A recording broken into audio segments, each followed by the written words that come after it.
Hey there. I'm going to try to spell out a bit where I'm coming from today.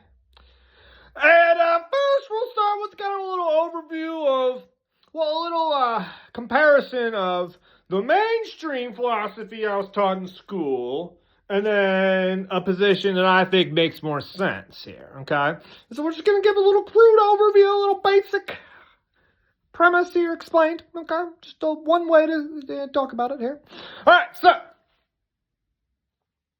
one of the ways we can say, we have, the common understanding of color, okay, right? That what's out there isn't the color green, but certain wavelengths of light. And then, the mainstream theories would suggest that there's certain wavelengths of light that exist out there. And then what we create in our minds is a whole picture of a certain world, right? That, this is an indirect realism premise. That the world exists in itself as certain things like wavelengths of light and whatever else there is out there, some certain things that can be described in this way mathematically, okay? And that then there exists life, and life evolved as such, and then that to take the environmental signals, what truly exists out there, and then produce this mind, this conscious experience, okay?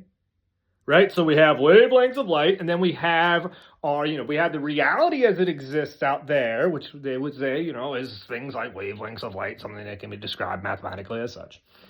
And that, but our experience of the world, the actual world we experience of color and all that, is only a recreation of our brains. Okay, the mainstream theory just thinks that, this is the whole point I talk against the whole time. The mainstream theory thinks that our conscious experience is just something produced through the informational signaling in our brains, that there's a certain complexity of neuronal functioning which just emerges the conscious experience. And that's the basic premise, right? And then, so what's the relationship between the world we actually experience of color and everything and the world that it exists in itself? According to the mainstream models, the world we actually experience has no effect on what they think the world in itself does. I mean, that's the entire basis of the epiphenomenal paradigm of consciousness. The whole premise is that there is some world that exists in itself, and that arranges itself in certain ways based on the laws of how it works, and that through that, the conscious experience emerges somehow out of it. But that conscious experience doesn't actually affect the way the world works. It is just a byproduct, an illusion of it, which doesn't actually feed back and affect the way the world works in itself. And my position would be that it does. That the actual conscious experience we have feeds back and affects the way the world works. And, I think the one paper I would cite on this is The Entanglement Nexus of Awareness, and that's from William Brown and Nassim Haramein. I'll post it somewhere, because I think that's a really good paper. I think it talks about how our experience is entangled with the reality in itself, okay? And so the entire premise, it overthrows the philosophical foundation of mainstream science, because consciousness is now a fundamental factor of how the universe works through this feedback. Yeah, there's a lot to get into, man, all right? But that's a kind of an overview that the actual experience we have does feed back and affect the way the world works through entanglement, creating an overall entangled universe, one that's not just working through discrete material parts, but is ultimately, I'd say, a function of a grand mind, if you will. My premise would be more towards an idealism premise that mind is fundamental and not matter is fundamental. The mainstream view is that matter, some physical world, is what's fundamental, and that physical world just happens to arrange itself in certain ways to emerge the conscious experience only as a byproduct that doesn't actually feed back and affect the way the world is in itself. But my premise would be more that the universe is fundamentally conscious of itself through this feedback non-locally, so it's not bound within our perception of space and time, able to connect everything, an interconnected whole picture and framework through this non-local feedback through which, so our conscious experience is like a node within the entire network, and so is all the other nodes within the network, within their experience of what it is to be that specific thing, and that is creating a whole dynamic process of the universe, of what it is and how it works, and it is evolving and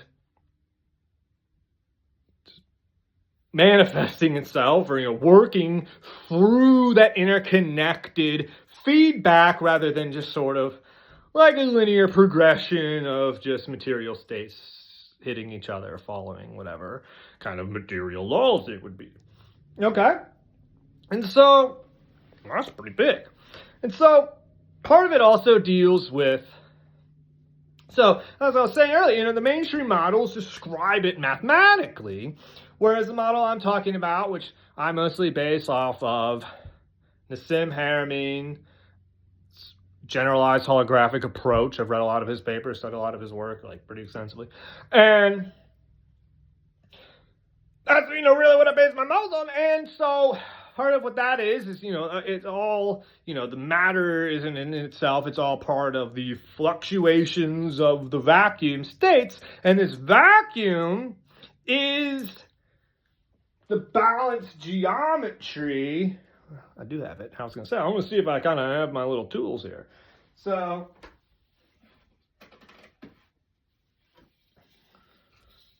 it's kind of this balanced geometry.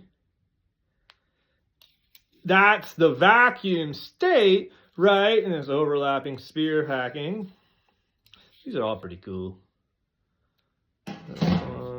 This one, that's kind of more the,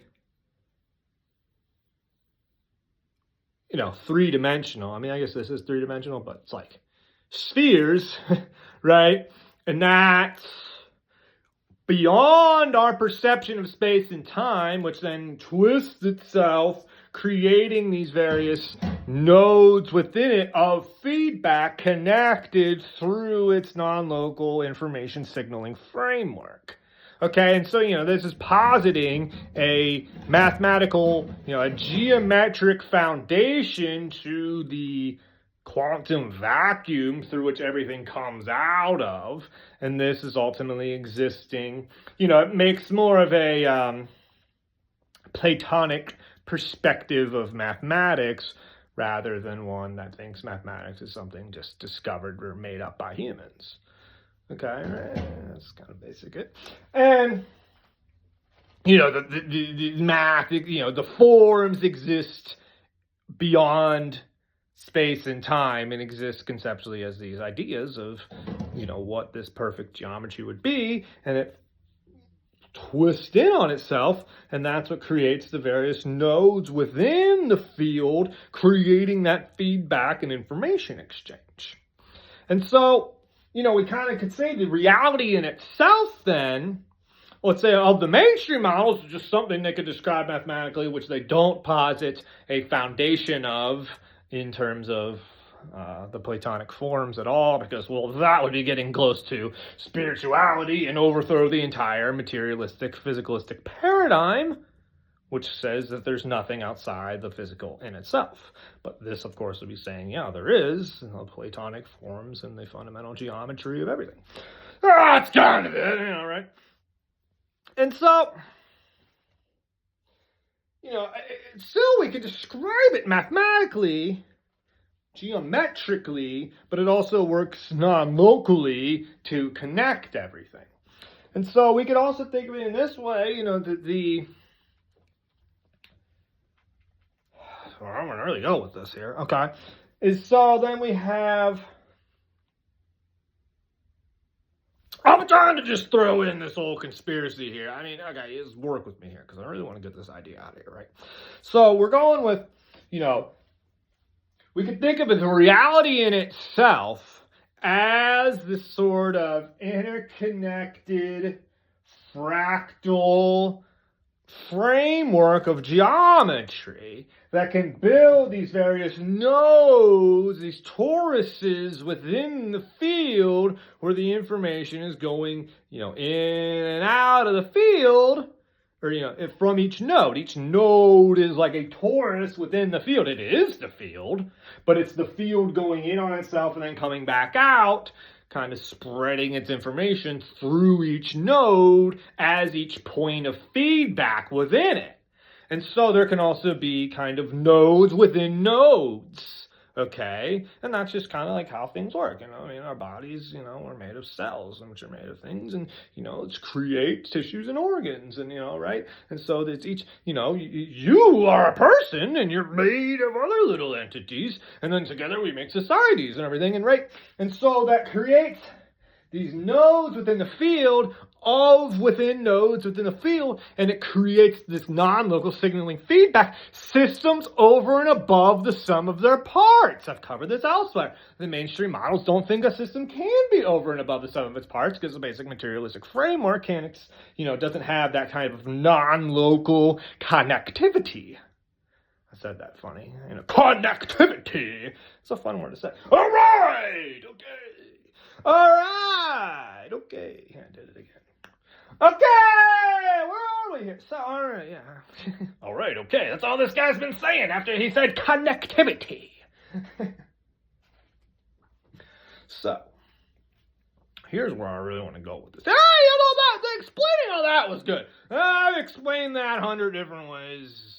I like explaining that basic picture here. It's a very important thing to get, I think. Right? It really changes the entire construct of our lives and existence and what it is. This is why I became a big conspiracy theorist, because I was taught things in school that I didn't think made any sense, and then I realized, because that's how our actual thoughts and feelings affect the reality, right?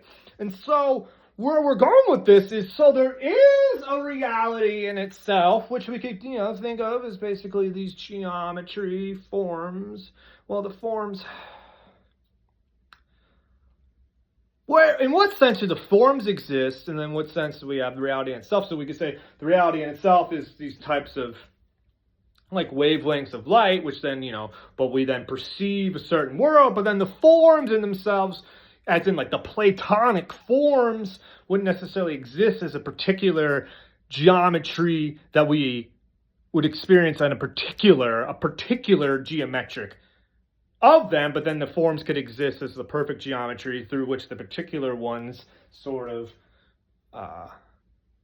are like a holographic offshoot of, kind of a fractal. So like, they got the form here of some perfect geometry of something, to which then any instance of that, the universal form is a inherent geometric structure through which particular instances of that particulars, the universals and particulars, the particulars are like a, basic, like if you took a mirror to it, and then like everything is its own little mirror, which then is just stored into the various particulars, which then the particulars in themselves aren't the absolute, it's the forms that are the absolute. But so there's a lot of details of this.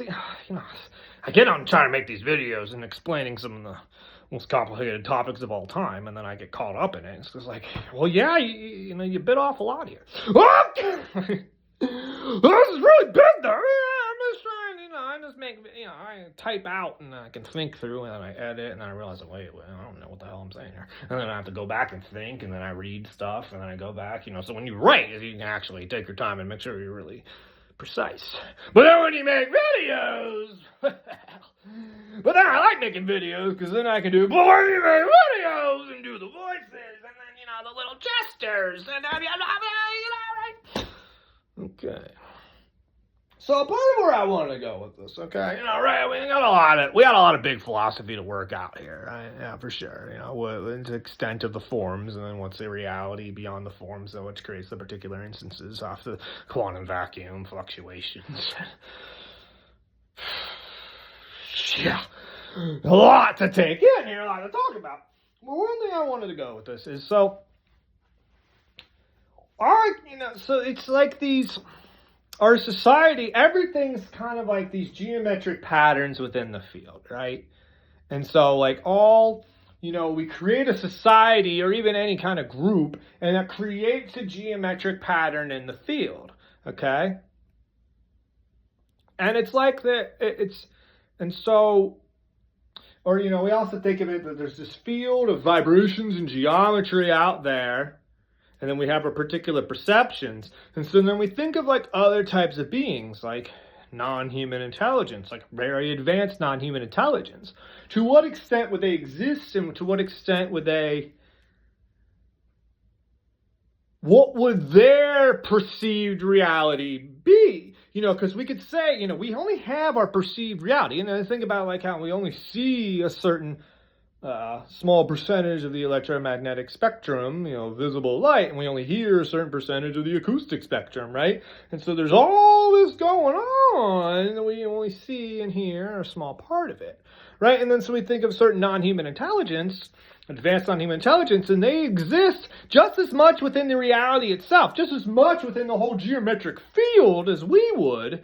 We only perceive a little bit of it, and they might perceive a different little bit of it. And so then we could be, not even aware of each other because we're only perceiving a different little bit of it. Or sometimes they can, certain real advanced ones could be aware of the only limited perception we have of it, and essentially be trying to manipulate us in a certain way to only stay within a little perceptual range, and to kind of keep us on this sort of in a certain lower capacity within this.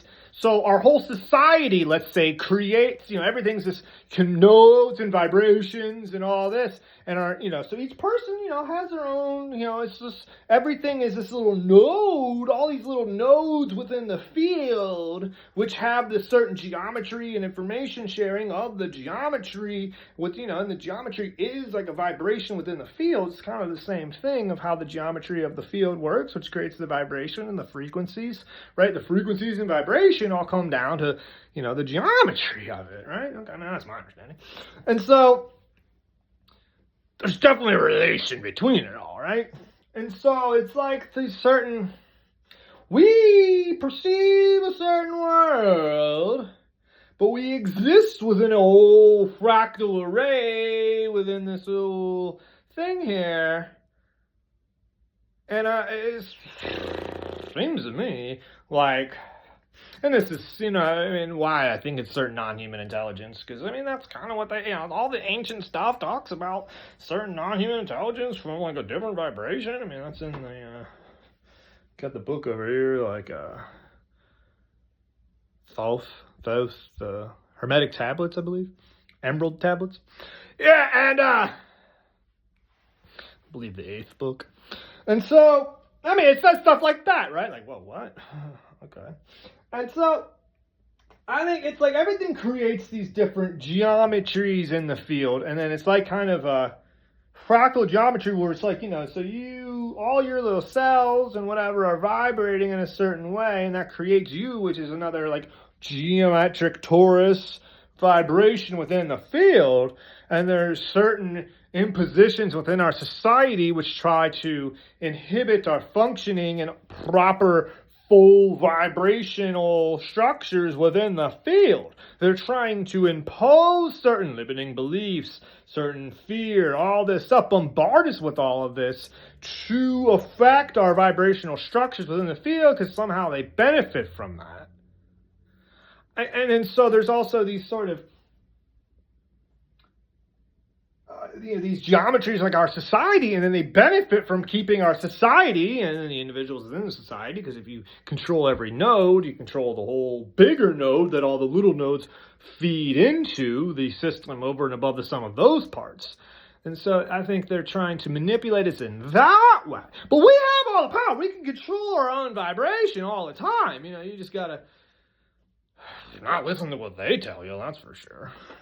There's a lot of, it's all within your mind and your body. You have the control. All they can do is bombard you with the propaganda and they poison you with different foods and addictions and all that other kind of stuff, right?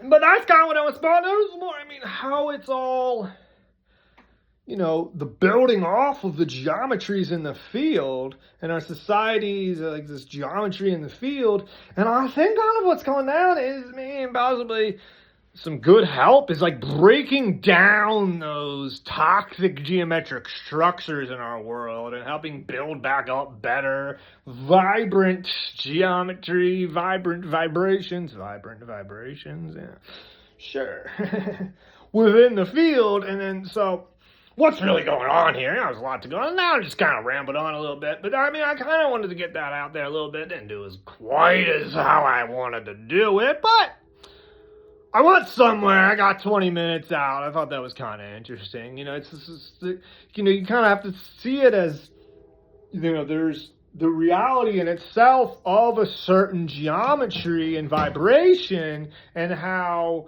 we're being bombarded to keep, to within that reality in itself by some other types of beings. I'm all maybe some other type of beings. A lot of people are involved with this too. And that's, I think they kind of do these human trafficking networks and that, these satanic ritual abuse stuff. What makes it satanic? Well, because it's all about trying to lower the vibration of the field. I think that's, because I think we'd all agree, whether or not I personally, I was raised Catholic. I have distanced myself from the Catholic Church. I don't associate myself with any religious, just particular religious affiliation. I consider myself highly spiritual. I think spirituality, the basis of it is an interconnected kind of mind-based fractal dynamic of the reality. And so that's exactly what I think is going on here. And so I would definitely consider it very spiritual, but I don't necessarily associate with those religions, but I don't think the religions ultimately are describing what I'm talking about. It's just distorted in different ways, and then obviously there's way corrupt things that, really get lost and people don't understand anything about what I'm talking about. They're really talking about something different. But I think kind of the basis of it really was about all this. And I think the religions were purposely skewed to manipulate people's understanding of this. So there was an aspect, particularly of the esoteric religious traditions, that was founded in this, but then once got skewed over into the exoteric government-imposed ideas of it. Kind of, right? And then, so it's all about, but we control our vibration. So there's a whole geometric field, which we're all a part of, and something trying to bombard us in certain ways to kind of keep the geometry of humanity, the societies that we all create at a certain level, because they have an interest in controlling it like that. I don't know, and then so they bombard us with understandings that don't make any sense of that. What the hell are you talking about? A system can't be over and above the sum of its parts. They taught me that in school. Yeah, they did teach me that in school. I studied philosophy in school. They taught me all kinds of BS. It's exactly what made me realize, wait a second, what's going on this planet? But yeah, that's all we really need to get into right now. Sure. See you next time.